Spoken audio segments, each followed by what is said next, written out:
사도행전 13장 22절입니다. 제가 봉독합니다. 폐하시고 다윗을 왕으로 세우시고 정하여 이르시되 내가 이새의 아들 다윗을 만나니 내 마음에 맞는 사람이라 내 뜻을 다 이루리라 하시더니 아멘.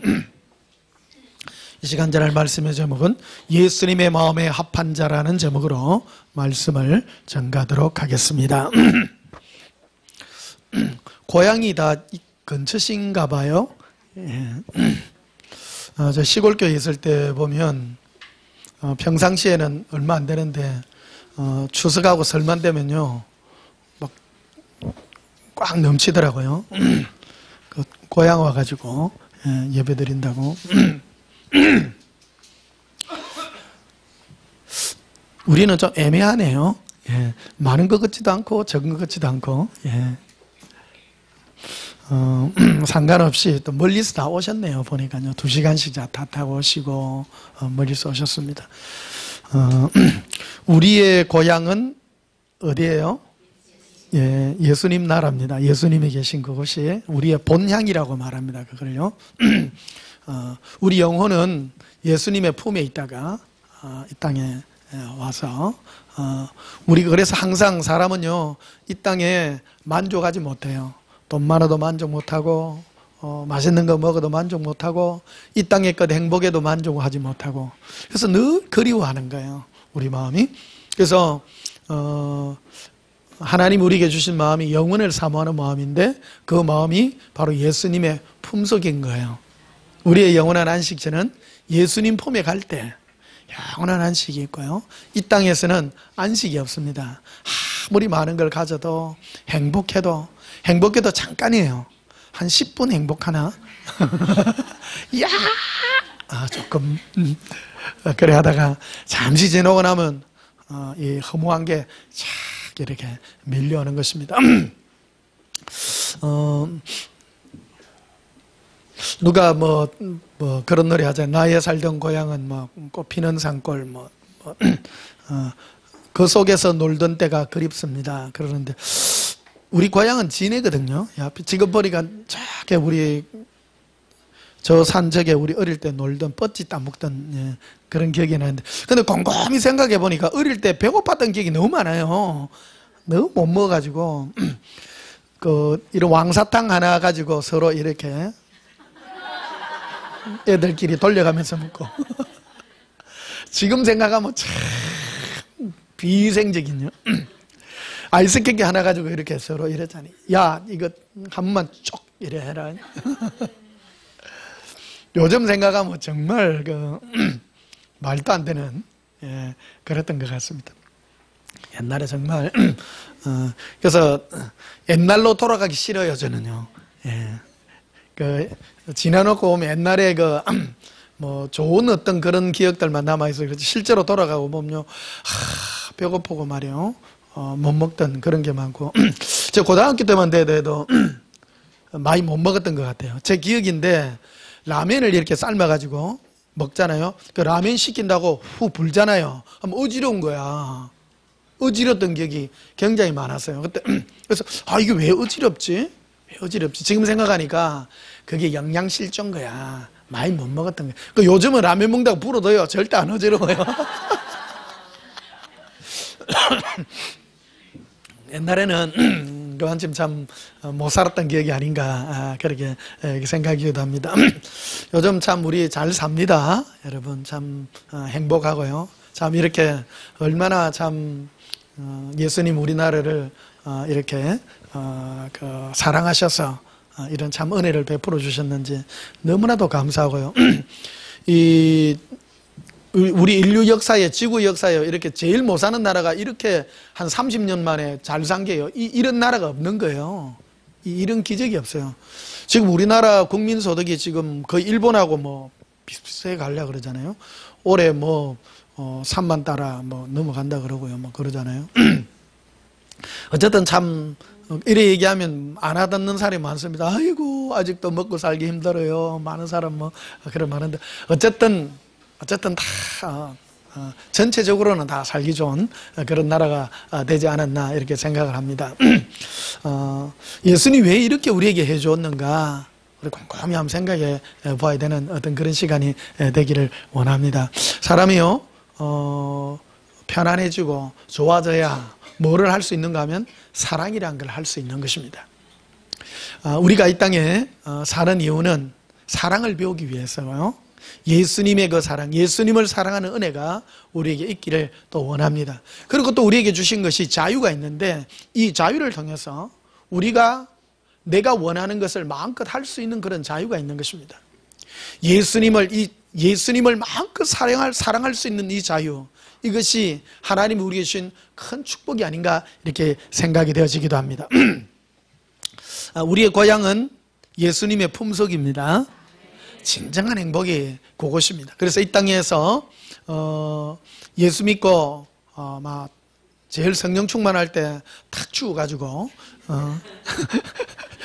예수님 품에 가면 집세 걱정 안 해도 되지요. 먹고 사는 걱정 안 해도 되지요. 힘든 일 안 해도 되지요. 싫은 사람 안 만나도 되지요. 짜증나는 일 안 해도 되지요. 얼마나 좋습니까? 기도 여러분 하십시오. 예수님 막 탁 지금 막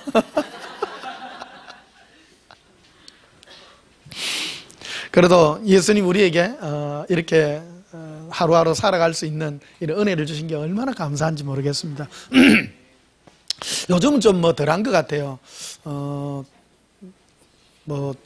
한 몇 해 전만 해도 사람들 제사 문제 때문에 특히 그 며느리로 시집 가가지고 제사 문제 때문에 고통당하는 그런 며느리들 많이 있고, 요즘에는 그런 문제로 내한테 상의하는 전화가 많이 없던 것 같아요. 요즘은 뭐 굳이 제사 안 드려도 되고 그런 문제 때문에 스트레스 받는 그런 일들이 많이 없어진 것 같는데, 이 설 후에 설 기간에 이렇게 제일 예수 믿는 사람들이 제일 고통받는 게 바로 그런 문제들이고요. 인간관계들 때문에 고통받는 그런 것들이 참 많은 것 같습니다. 그래서 예수님 사랑으로 이기는 그런 회복하는 그런 은혜가 있기를 오늘 이 시간 주님 이름으로 축복합니다. 예수님은 다윗을 만나니 내 마음에 합한 자라. 예수님이 기뻐하시는 사람이 있다라는 것이죠. 만나보니 이 땅에서 우리는 예수님을 만날 수 있는 기회를 가진 자들입니다. 그러니까 예수님은 어떤 자를 가장 기뻐했는가? 예수님은 예수님 품에 거하는 자를 가장 기뻐하신다는 겁니다. 다시 오늘 본문을 한번 보십시다. 패하시고 다윗을 왕으로 세우시고 정하여 이르시되 내가 이새의 아들 다윗을 만나니 내 마음에 맞는 사람이라. 코드가 맞더라는 거예요. 너무 좋더라. 내가 이새의 아들 다윗을 만나니 내 마음에 너무 맞더라. 그래서 내가 내 뜻을 다 이루리라. 내 뜻을. 그 예수님의 뜻을 이 다윗을 통해서 다 이룰 것이다. 뜻이 맞아야, 마음이 맞아야 뜻을 이루는 것이죠. 다윗이 뭘 했길래? 자, 시편 23편을 한번 보십시다.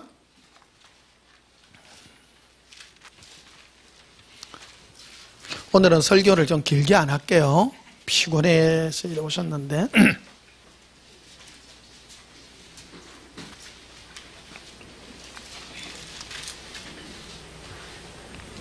시편 23편 1절 여호와는 나의 목자시니 내게 부족함이 없으리로다. 그가 나를 푸른 풀밭에 누이시며 쉴 만한 물가로 인도하시는도다. 여러분 알다시피 다윗이 예수님이 다윗을 만난 시기는 그가 목동 시절입니다. 내가 이새의 아들 다윗을 만나니 어린 나이에 만난 거예요. 어릴 때, 목동일 때.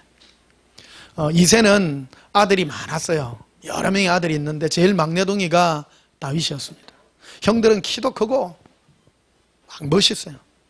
그래서 그들에게는 뭐 다른 어떤 큰 기업을 맡겨주고, 다윗은 제일 막내동이라 제일 별 볼 일 없는 일을 맡겼는데 그게 바로 양치는 일이었어요.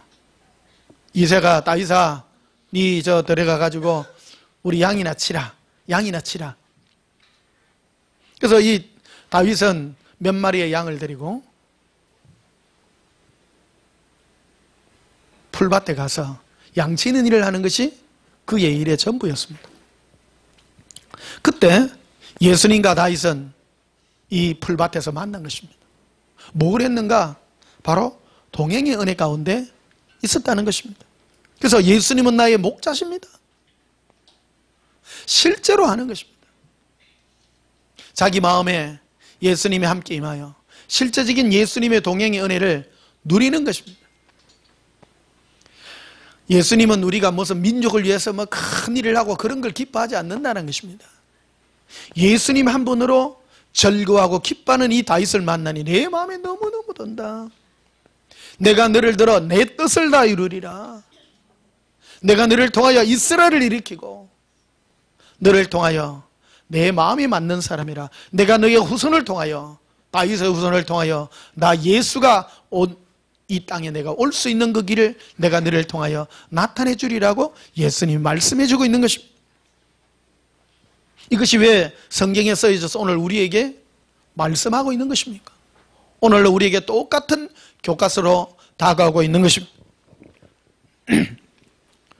자, 2절에 보면요, 그가 나를 푸른 풀밭에 누이시며.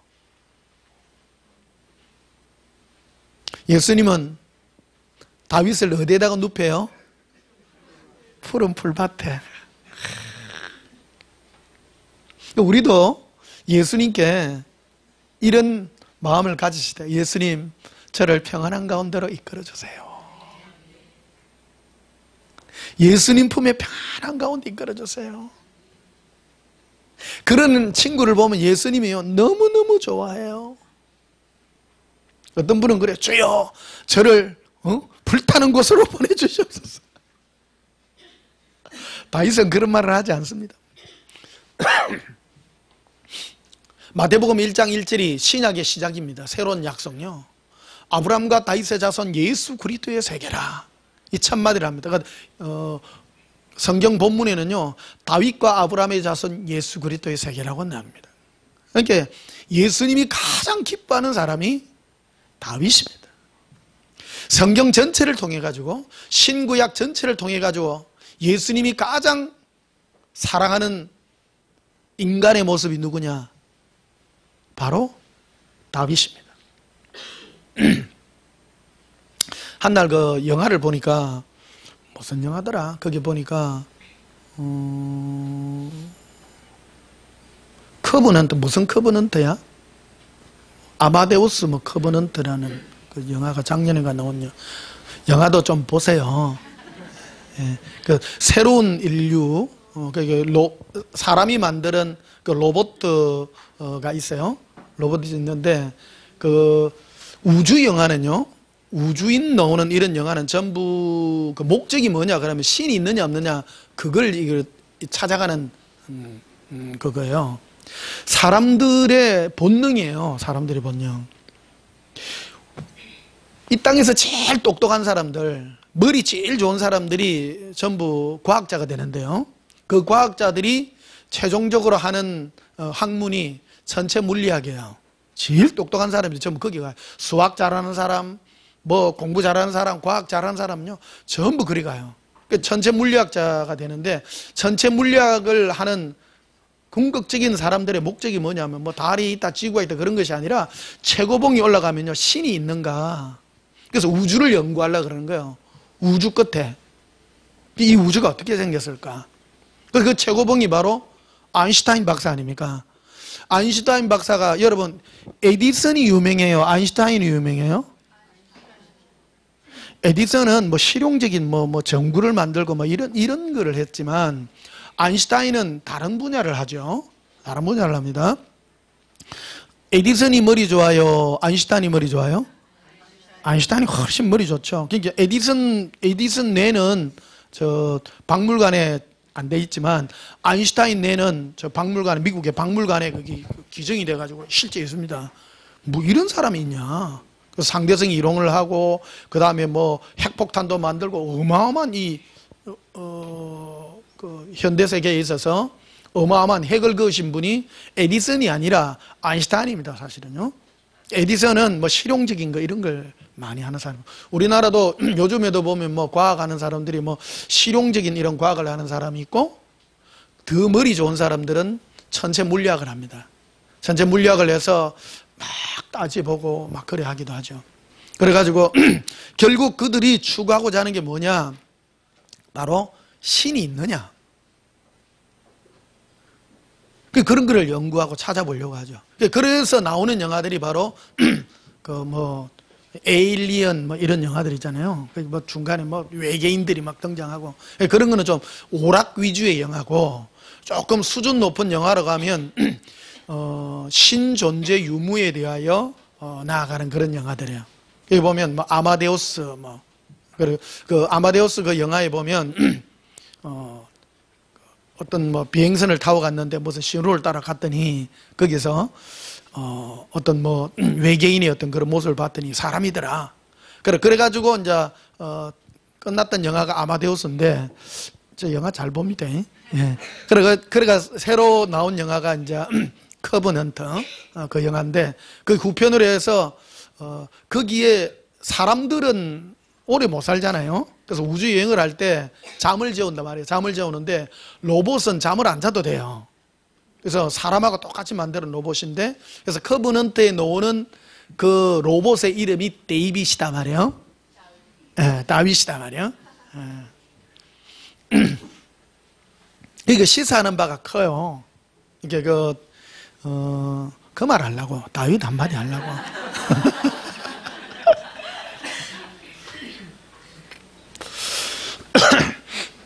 그러니까 그 영화에서는 그래서 그것도 또 시리즈로 다음에 또 놓을 것 같이 또 해놔놓고 가더라고요. 영화를 팔아먹어야 되니까 그 사람들은요.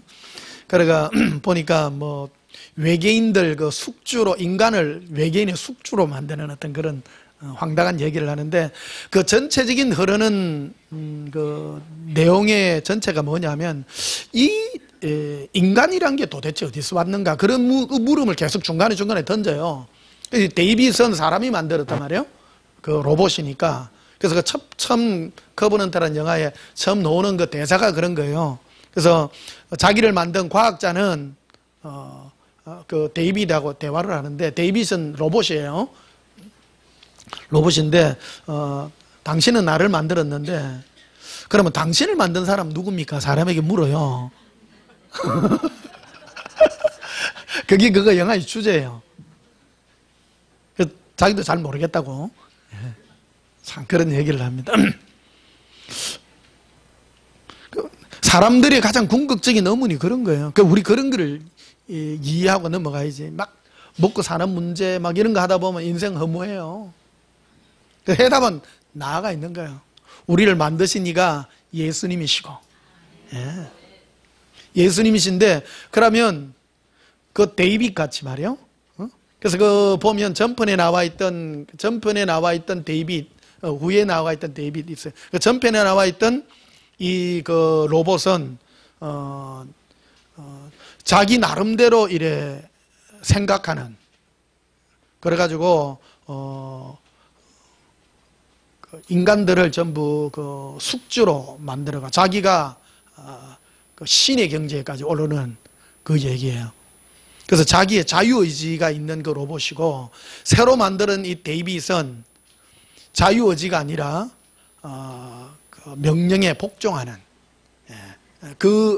거기에 대한 얘기가 이렇게 나와 있는 것을 봅니다. 참 예수님은 우리 인간을 만들어 가지고 어떤 인간을 멋있는 인간이라고 했을까 한번 생각해 보자는 거예요. 그거는 예수님 마음 아니겠어요? 우리 마음일까요? 그렇죠? 사람이 생각할 때는 사람이 어떤 로봇을 만들었을 때 그 로봇이 자기 마음대로 생각해 갖고 사람을 조종하면 좋겠어요? 인간 시키는 대로 잘하는 게 좋겠어요? 이걸 지금 미국의 과학자들이 이것 때문에 지금 골치 아파하잖아요. 그래서 누구더라? 결국 로봇이 인간을 집어삼킬 것이다. 나중에 이제 이런 문제가 대두되는 그런 일들이 생각이 됩니다. 말 잘 듣는 로봇이 좋아요? 창조력이 뛰어난 로봇이 좋아요?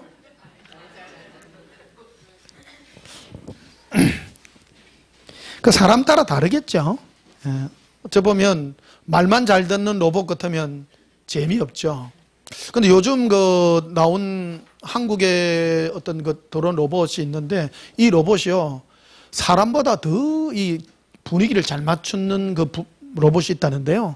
이게 그 사람 말하면요, 유머도 하고 막 이래가 막 깔깔 웃기기도 하고, 이런 로봇이 나와 있어요. 요즘 프로그램이 돼가 있어가지고 자기 스스로 생각하는 거예요. 요즘요. 앞으로 더 진화되고 이러면 이 로봇이 아마 이런 경지까지 가지 아니할까. 그래서 그런 그 커버넌트에 나와 있는 그 로봇들이, 그래서 결국 사람들은 거기에 나오는 로봇은 의무로 사람을 지키는 그런 로봇이고, 앞에 나와 있던 로봇은 좀 창의력이 뛰어난 그런 로봇인데, 그런 거는 아직 결판이 안 났다 이 말이에요. 근데 예수님은 만드는 우리 인간들 중에 가장 기뻐하고 좋아하는 인간이 있더라는 거예요. 그거는 요 나가 있어요, 여기에. 복잡한 거 하나도 아니에요. 내가 이세 아들 다윗을 만나니 내 마음이 아팠더라. 내가 만든 인간 중에 가장 멋있는 인간이라. 저는 궁금해가지고 예수님께 참 많이 물어봅니다. 예수님, 우리 정말 천사한테도 그런 엄청난 능력을 줬는데 그런 능력 좀 주면 안 됩니까? 예수님이 그런 능력이 싫다는 거예요. 너를 약하게 만들고 너를 힘없는 자로 만들어서 내가 너를 내 품에 두기를 내가 기뻐한다는 거예요. 여러분도 가만히 생각해 보십시오. 여러분 잘났고 잘생기고 하면 온 세계를 누비고 돌아다닐 거 아니에요. 제가 이제 6학년 이제 일반이 되다 보니까요, 느낀 게 하나 있어요. 이번 겨울에 내가 바닷가를 안 가는 거예요. 이번 겨울 1월달 시작하고 나서 감기 한 3주 하고 나서부터요, 겁나 죽겠는 거예요. 전에는요, 그래도 용감하게 으쌰 이렇게 갔는데 아우 싫어요. 가다가도 어저께도 낮에 잠시 지루해가지고 저 차 타고 한번 잠시 한번 햇빛 좀 쬐고 잠시 오고요. 집이 그래 좋아. 나가기 싫은 거예요. 그래 집에 앉아가 실내 자전거 있잖아요. 그것만 하루 4시간 타는 거예요. 앉아가지고 계속 앉아가지고. 그래 이게 좀 사람은 유한하다. 내 마음은 막 가고 싶어요. 막 굴뚝까지 가고 싶은데 안 따라오는 거야 이게. 이 말하면 아이고 목사님 다 늙었네.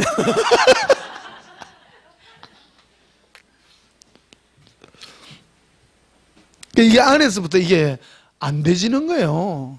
이게 집이 좋아, 그냥 좋다니까.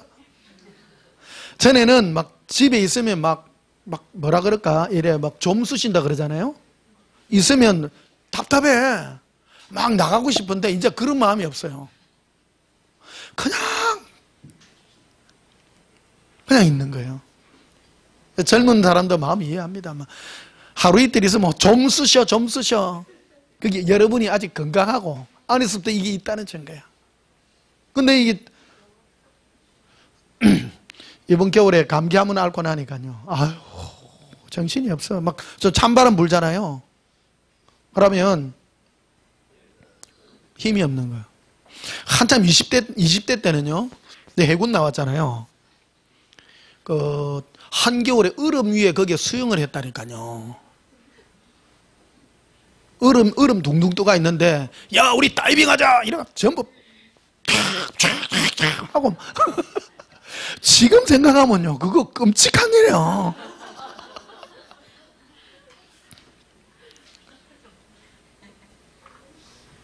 어떻게 그런 걸 했을까? 지금 생각하면 엄마야 무섭다 진짜.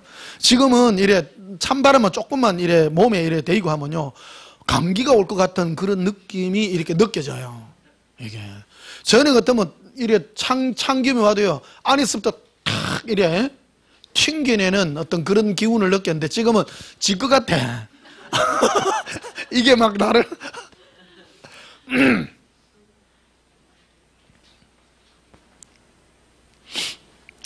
어제 아침에 꿈을 꿨 일하다가 또 설교 늦어지네 오늘 또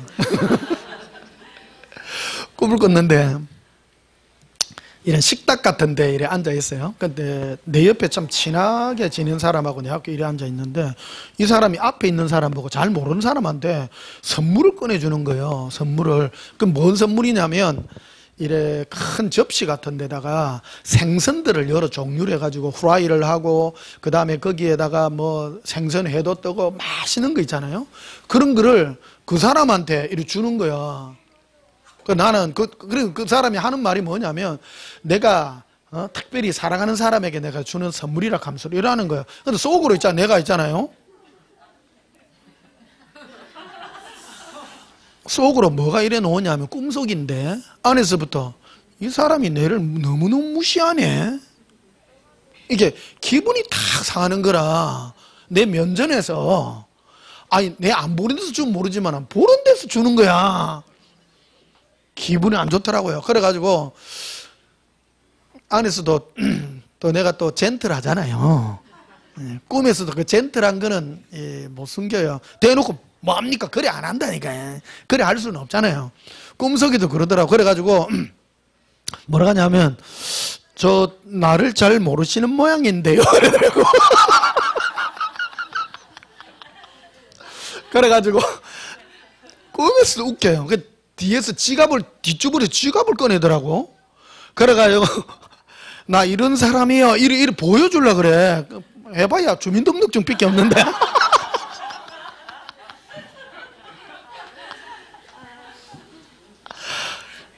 그리고 꿈속에서 하는데도 그래 하는 내가 웃기는 거야.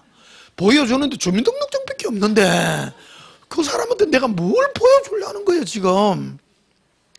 그러니까 꿈 깨가지고 예수님이 도대체 뭡니까? 그러니까 내가 네 안에 있는 네 어떤 자존심이나 네 자존감이나 높은 그거를 내가 낮추기 위해서 내가 네 드러나야 되니까 그런 거를 덜쳐내기 위한 나의 사인이라는 거예요. 이게 네가 온전히 됐다면 그런 글이 있을 때 그래 아무 상관이 없었을 텐데 저 사람이 뭔 일이 주는 모양이다. 나는 그런 거하고 상관이 없어야 되는데 그렇잖아요. 그러다 해결을 얼마나 했는지 모릅니다. 꿈 깨고 난 다음에 예수님 아직도 내가요 그런데다 세임을 내고요 내를 갖다가 무시했냐 내를 무시했냐 싶어서 그것 때문에 내가 자존감이 있어가지고 꺼낼 게 없어서 주민등록증을 꺼내고 너무 리얼한 얘기요. 이게 자랑할 게 없어가지고 주민등록증을 자랑도 하고 다 있는 긴데 다 있는 긴데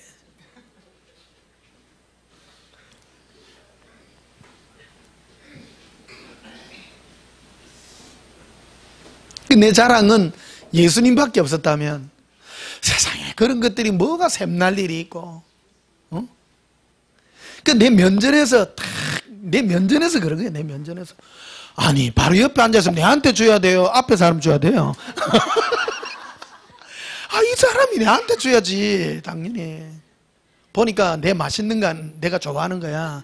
생선구이, 생선회 막 이런 거 한 접시가 그것도 랩으로 쫙 감아갖고 있잖아 위에.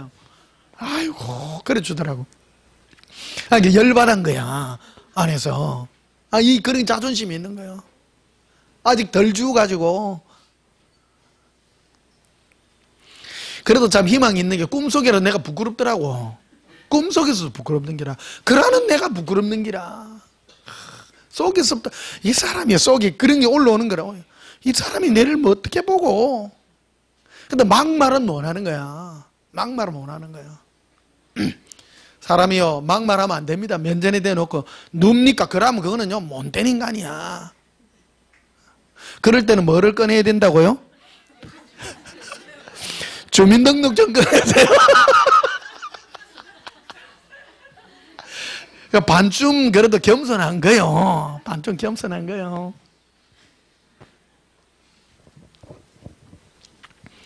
오늘도 참 무섭다. 참 뭐.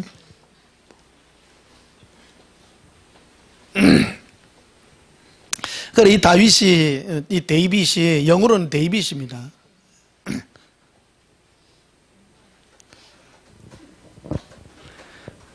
예수님이 창조한 인간 중에 가장 마음에 드는 어떤 인간이냐?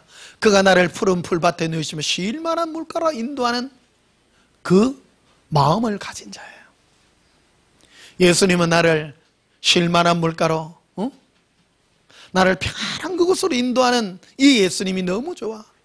그런 것을 바라는 다윗을 보고 예수님이 니는 내가 만든 피조물 중에 최고 다윗이구나. 네가 최고구나.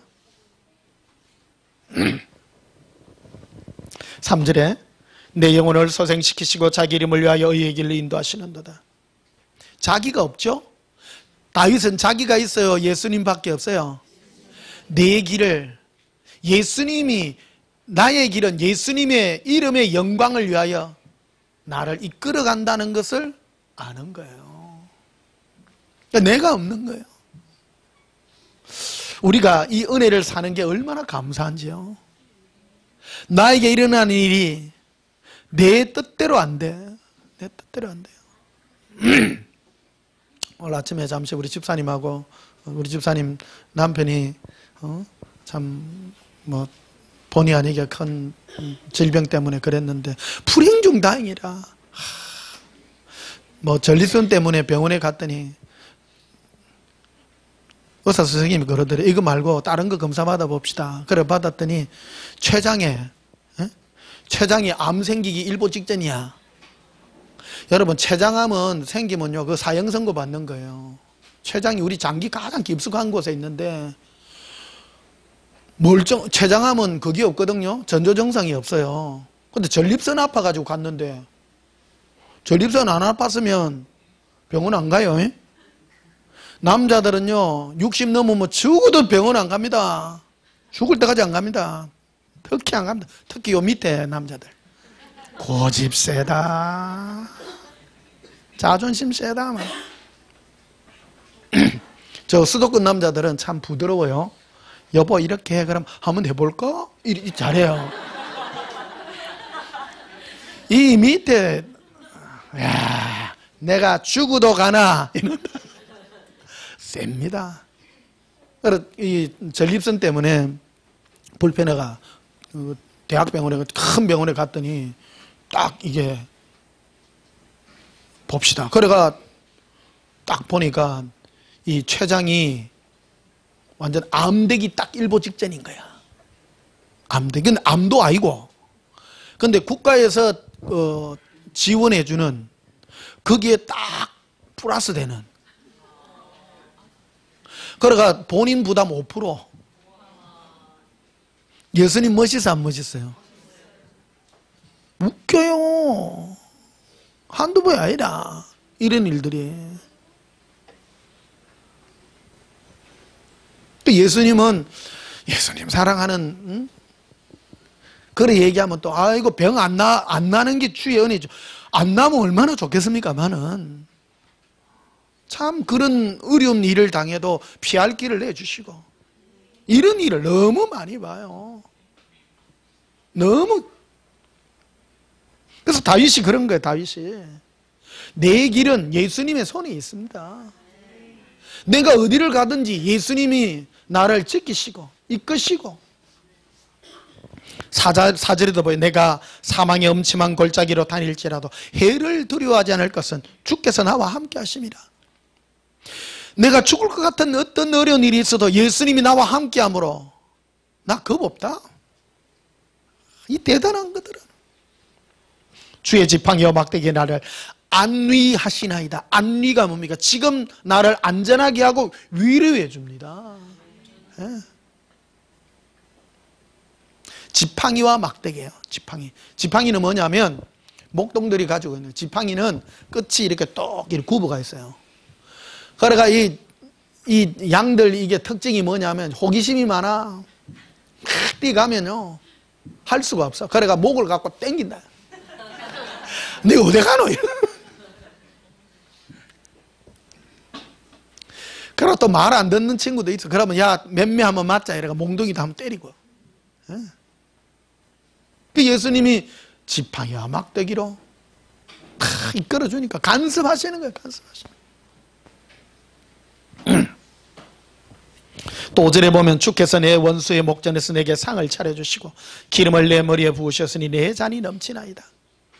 이 땅에 살면서 여러분 제일 그거 한 게요, 여러분 예미고 여러분 욕하고 하는 사람도 있잖아요. 예수님은 멋지게 갚아주십니다. 이거 예수님 품에 지내다 보면요 그 사람 입에서 나온다. 나 집사님 몰랐는데 어찌 그래 멋있다 야. 예수님 품에 이렇게 지내니까 이런 이상한 일들이 생기더라는 거예요. 그 가만히 생각해 보십시오. 사람이요 힘 많고 배운 지식 많고 똑똑하고 돈 많고 그러면 사람들이 시기 대상밖에 안 됩니다. 그런데 가진 거는 여기 말로 찌뿔도 없고 아무것도 없는데 어려운 일 있을 만큼 하면 일컬어 주시고 죽을 만하면 살려주시고 그 예수님 품속에서 평안하게 사는 이게 얼마나 행복한 거냐. 여러분 많이 가져서 골치 아플래요? 없이도 편안할래요? 평안하게.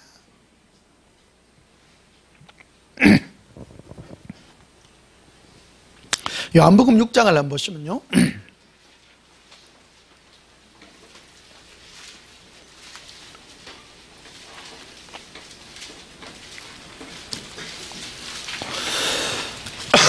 요한복음 6장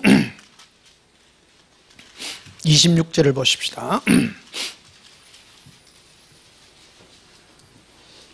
예수께서 대답하여 이르시되 내가 진실로 진실로 네게 이르노니 너희가 나를 찾는 것은 표적을 본 까닭이 아니요 떡을 먹고 배부른 까닭이로다. 썩을 양식을 위하여 일하지 말고 영생하도록 있는 양식을 위하여 하라. 이 양식은 인자가 너희에게 주리니 인자는 아버지 하나님께서 인치신 자니라. 자 보십시다. 다윗이 예수님을 어떤 대상으로 여겼나요? 사랑과 은혜의 대상입니다. 예수님도 우리에게 요구하는 게 그런 겁니다. 너희가 썩을 양식, 너희의 먹을 것과 입을 것을 위하여 나를 구하지 말라라는 겁니다. 내가 너와 너에게 주고 싶어하는 것은 나의 사랑이요 나의 생명이다. 먹고 살고 하는 것, 이 모든 것들은 따라오는 것이지 그 자체를 구할 필요는 없다라고 예수님이 말씀하시죠. 까닭이라고 말합니다. 26절 봐요. 예수께 대답하여 이르시되 내가 진실로 진실로 너희에게 이르노니 너희가 나를 찾는 것은 표적을 본 까닭이 아니요 떡을 먹고 배부른 뭐라? 까닭이라. 이유라. 너희의 동기가. 그래서 오병이어의 기적이 물고기 2마리와 보리떡 5개로 5,000명을 먹어 12강주리를 남겼을 때에 수많은 사람이 예수님을 따라와요. 그럴 때 예수님이 말하죠. 너희가 나를 본 까닭은 내가 물고기 2마리와 보리떡 5개로 5,000명을 먹인 이 까닭으로 이것을 보므로 내가 하나님이라는 증거로 너희가 본 것이 아니라 너희는 너희의 유익을 위하여 나를 따라오는구나 라고 말하더라는 겁니다. 예수님이 기적을 일으킨 이유는 그 기적을 통해서 좋은 것을 주겠다는 거예요? 내가 너의 전부라는 겁니까? 내가 너의 전부라는 것입니다. 다윗이 그런 것입니다. 예수님은 나의 목자십니다. 나의 전부이십니다. 이 세상은요 여행자의 삶이라고 말하잖아요. 이 땅에는 뭘 이루기 위해서 온 데가 아니에요. 여행하는 거예요. 여행. 우리가 저 유럽에 여행을 갖다 치십시다. 유럽 여행 가려고 하면 바리바리 쌓아가야 돼요? 돈 만들고 가면 돼요? 그렇죠. 그거 가서 필요한 거 사먹고 하면 돼요. 제일 그거 한 사람이요. 다 싸들고 가, 다 싸들고 가. 무구부가 중당.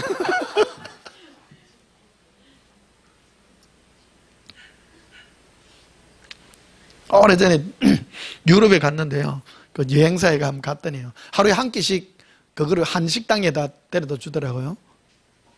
야, 근데 진짜 외국에 가니까요.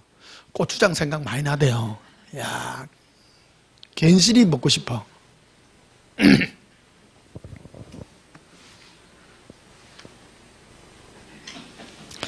자, 요한복음 10장 보십시다.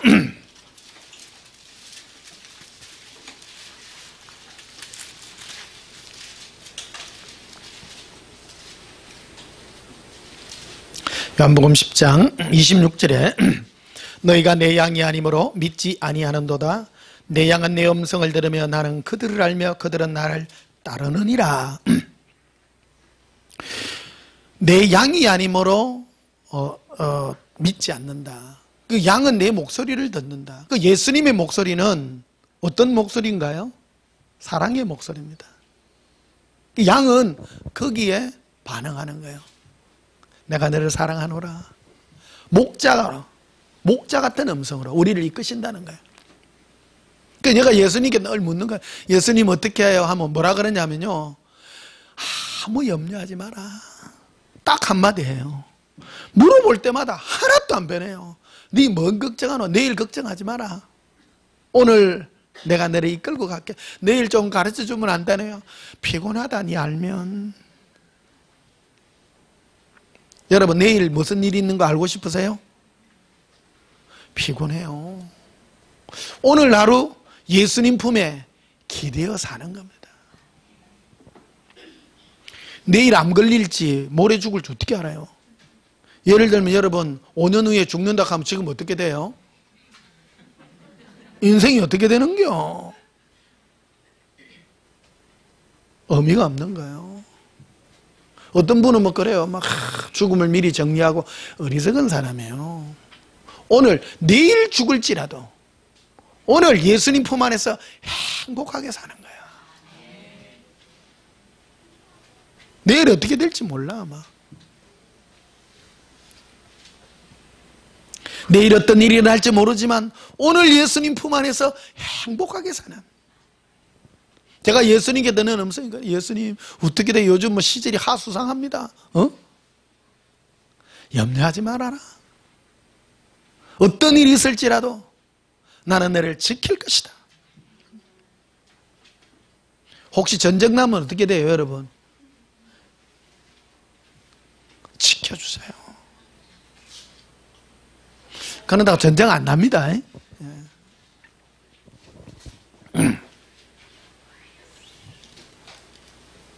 28절 봐요. 내가 그들에게 영생을 주느니 영원히 멸망하지 아니할 것이요 또 그들을 내 손에서 빼앗을 자가 없으리라.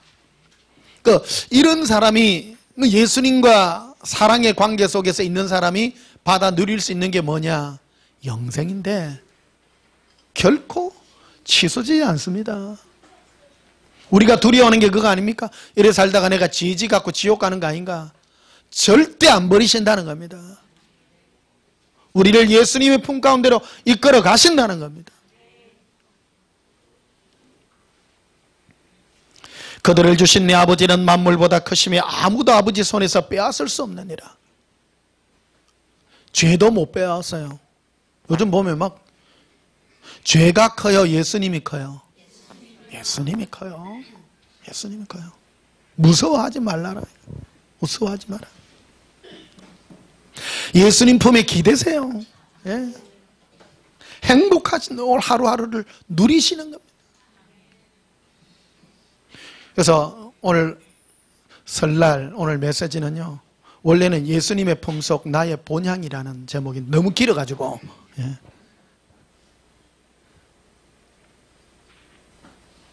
예수님 마음에 합한 자로 이렇게 바꿨습니다. 설교 제목만요 한 24번 바꿨네 이번 주에.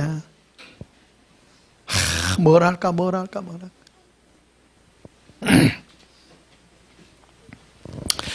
요한복음 21장 보십시다.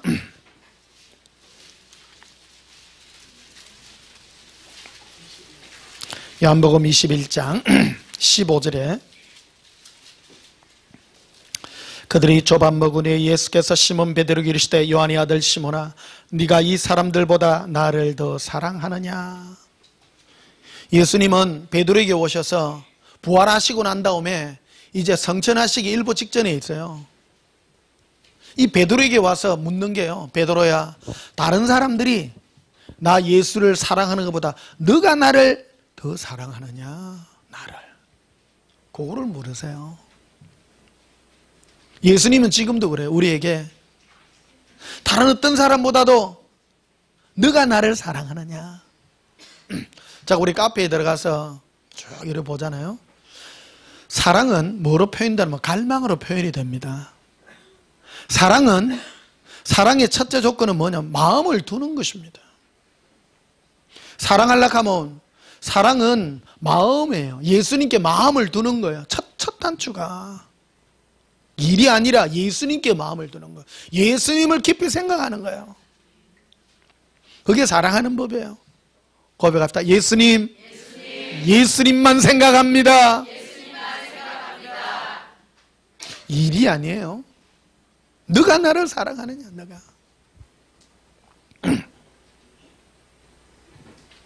19절을 보시면요, 이 말씀을 하시면 베드로가 어떠한 죽음으로 하나님께 영광을 돌릴 것을 가리킴이로라. 이 말씀을 하시고 베드로에게 이르시되 나를 따르라 하시니 20절에 베드로가 이르되 예수께서 사랑하시는 그 제자가 따르는 것을 보니 그런 만찬석에서 예수의 품에 의지하여. 이게 핵심입니다. 이 요한복음을 쓴 사람은 사도 요한입니다. 사도 요한은 자기를 누구라고 표현하면요, 예수님이 사랑하시는 제자다. 대단하잖아요. 아마 다윗하고 요한하고 아마 천국 가면요 막상막할 거예요. 둘 다 품속에. 여러분, 베드로 좋아하지 마세요. 베드로보다는 요한이 훨씬 고수입니다. 베드로는, 여기 다 보시면 베드로는 꼭 다른 사람을 관심을 둬요. 베드로가 물어보는 게 그런 거예요. 21절에 봐. 이에 베드로가 그를 보고 예수께 여짜오되 주님, 이 사람은 어떻게 되겠사옵나이까?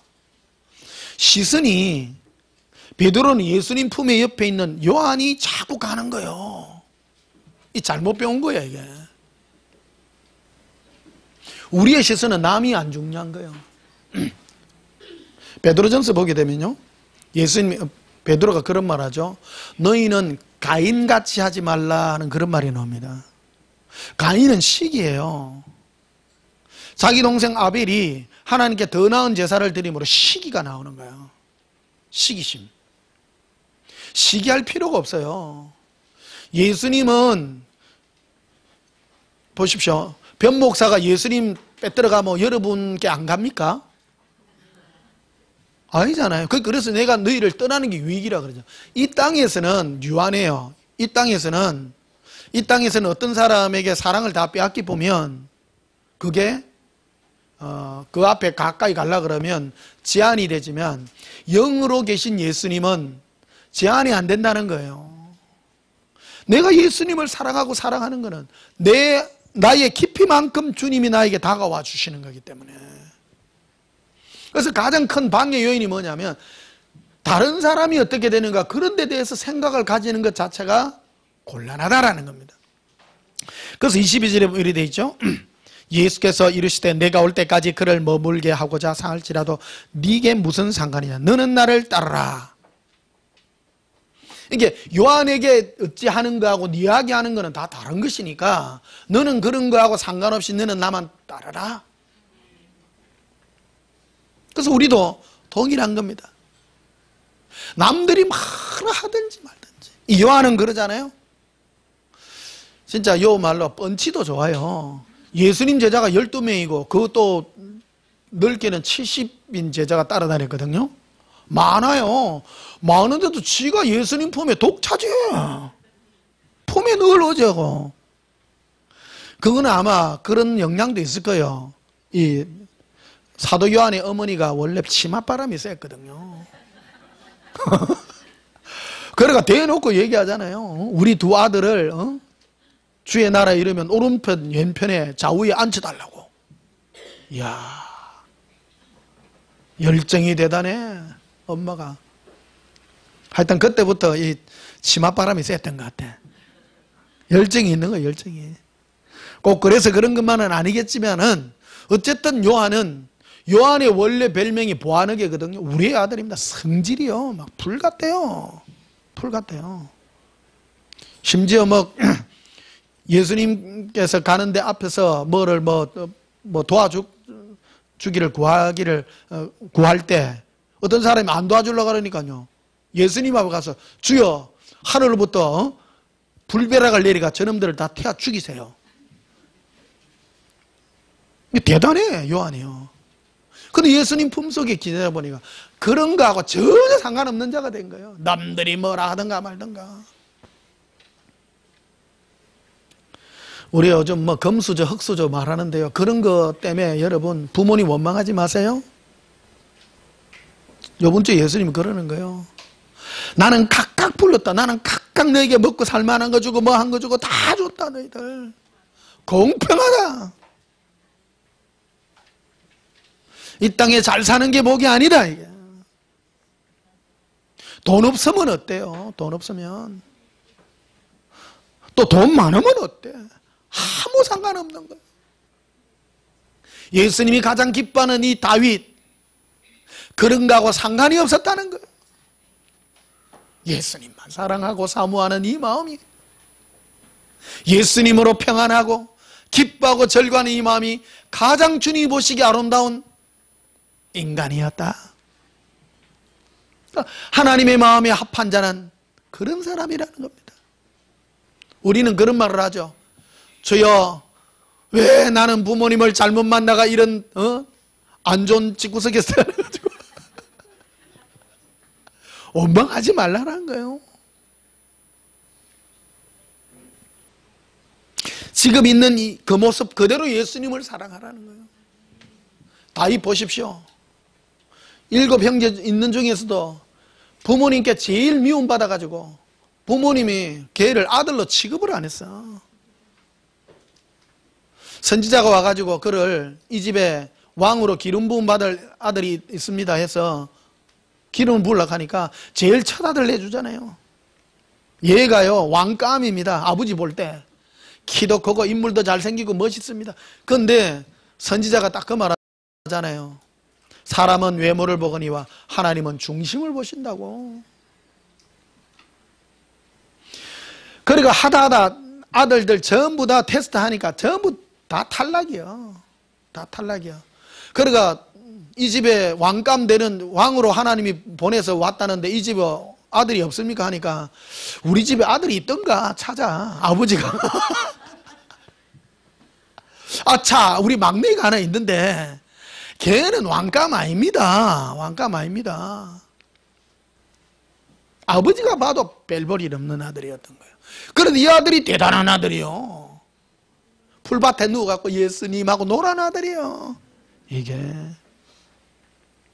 보십시오. 사람이 보기에는 키도 크고 리더십이 있고 멋있는 아들이 멋있어요. 풀밭에 누워갖고 노는 아들이 멋있어요. 놀아도 노는 종류가 다르더라는 거예요.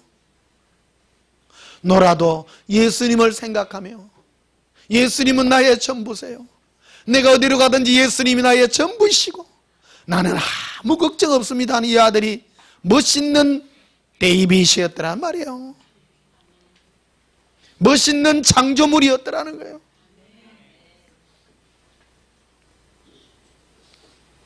이런 자에게 하나님이 베푸시는 게 영원히 멸망하지 아니한 하나님의 영광을 우리에게 허락하고 있다는 것입니다. 이 사도 요한도 그러잖아요. 예수님 품에 기대가 있는 자예요. 베드로는 자꾸 남을 비교했지만 요한은 비교하지 않습니다. 오직 예수님이 나를 사랑하는 것으로만 만족하며 기뻐했다는 것입니다. 제가요, 여러분 동행하는 걸 가르쳐 드릴게요. 힘들고 어려우시면 예수님하고 그냥 누워가지고요, 입꼬리를 올리시는 거예요. 자, 고백합시다. 예수님, 행복합니다. 힘들지 않습니다. 동행은 힘든 게 아니에요. 멀리 있는 게 아니에요. 예수님 생각함으로. 그럼 여러분 맨날 풀밭에만 누워 있을래요? 산에도 갈래요? 응용력을 좀 가지세요. 다윗은 목동이었기 때문에 풀밭 동행을 했잖아요. 여러분 목동하러 가실래요? 풀밭에 누워 있는 사람은 목동하러 가야 된단 말이에요. 여러분은 어디서 해야 돼요? 설거지 하다가. 예수님 옆에 계신가요?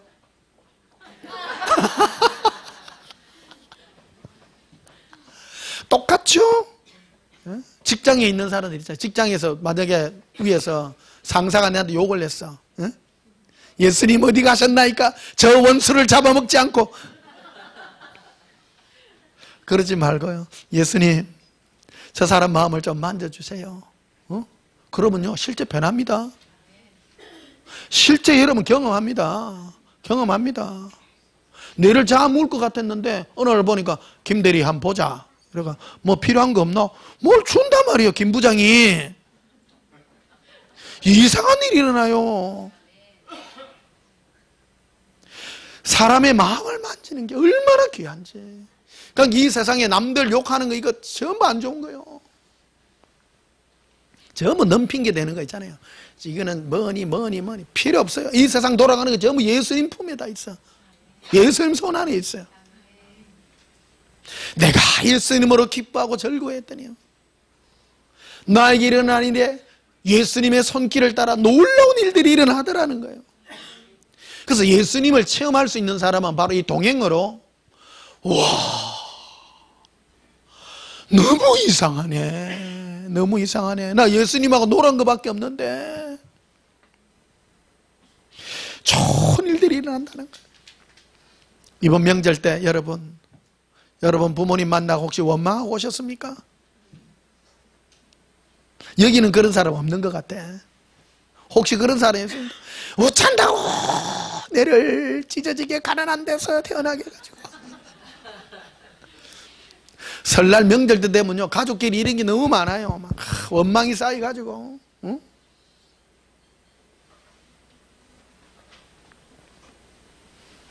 요즘 그런 것도 있잖아요. 부모님들도 암 이런 것 때가 자녀들 남겨줘가지고 또 막. 본의 아니게 원망도 돼요. 그런 것들이. 우리는 부모님 잘못 만나갖고 내가 암이요. 머리 아파요. 그것도. 그러니까 원망해야 돼요. 예수님께 영광을 돌려야 돼요. 예, 잘 안 돌리집니다. 근데 그게. 당해보면요. 근데 생각을 달리해서 다 하다 보면요, 이상하게 빨리 진단이 돼. 그러니까 막 다른 것 때문에 뭐 티눈 하나가 갔는데 이거 보통 일이 아닙니다. 그래 갔더니 암세포 떼내고, 응? 이상한 일도 일어나고. 참 일어나니 우선이 없어. 우연히.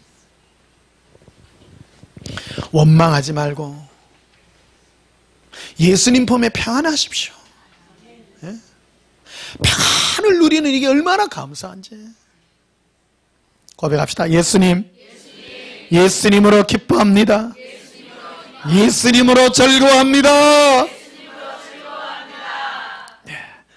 오늘 설교는 여기까지 하겠습니다. 예. 우리 찬송 하나 부르십시다. 391장.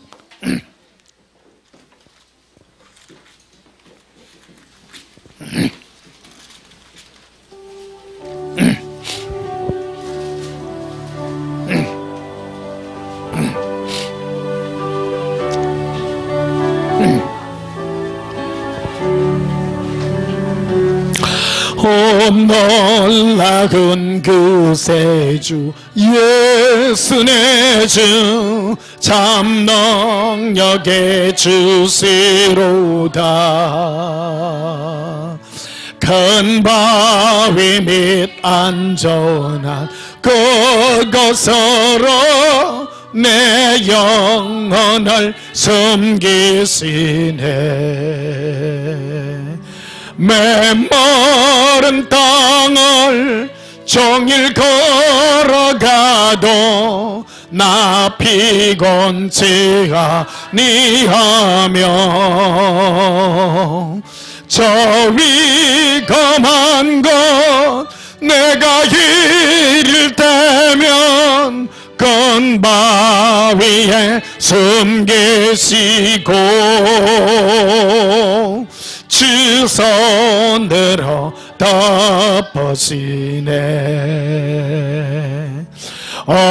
놀라운 구세주 예수 내 주 내 모든 짐 벗기시네.